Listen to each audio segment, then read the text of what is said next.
Velká cena společnosti Hewlett Packard, Česká republika byla startována. To, co jsem říkala.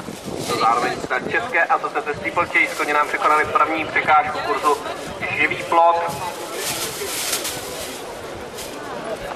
Šošon tam od startu mírně ztrácí. Mirajno se ujal tempa dostihu. Dále následuje Budapest, koně překonávají malý vodní příkop. Polar Pond, Cabernet Bodan, Neville Algarve, Lucien Fernando a Šošon stále pole uzavírá. Koně čeká další živý plot. Jen jako první překonává Šenonco ze stáje Dr. Charvát. Dále potom Mirajno, Marinus a Polar Pond.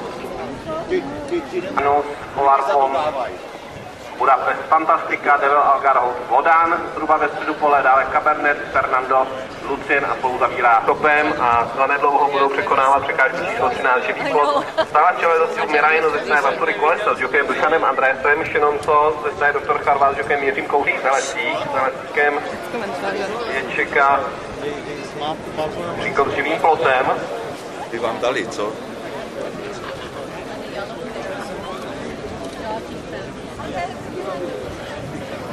Malé zahrádky, takže Mirajno ve vedení, dále Šenonco, Cabernet, Polar Pond a Universo Gracie, dále Budapest. Koně překonávají prodloužení taxistu příkop, zdá se, že Lucien a Šošon budou zadrženi.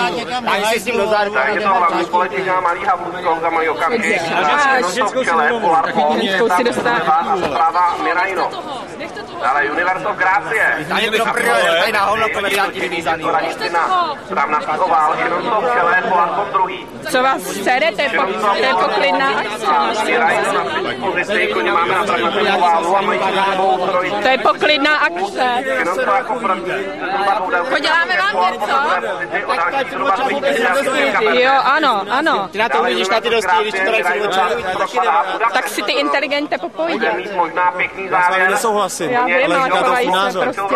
Je Jestli nějaká svoboda je demokracie, ne? Jiřím Kouskem a Polar Pond ze stáje Lukáš Usterovic s Janem Korpasem, to je vedoucí dvojice, která překonala jako první předposlední překážku kurzu. Na Šenonco se dotahuje Polar Pond. Rozdíl mezi nimi je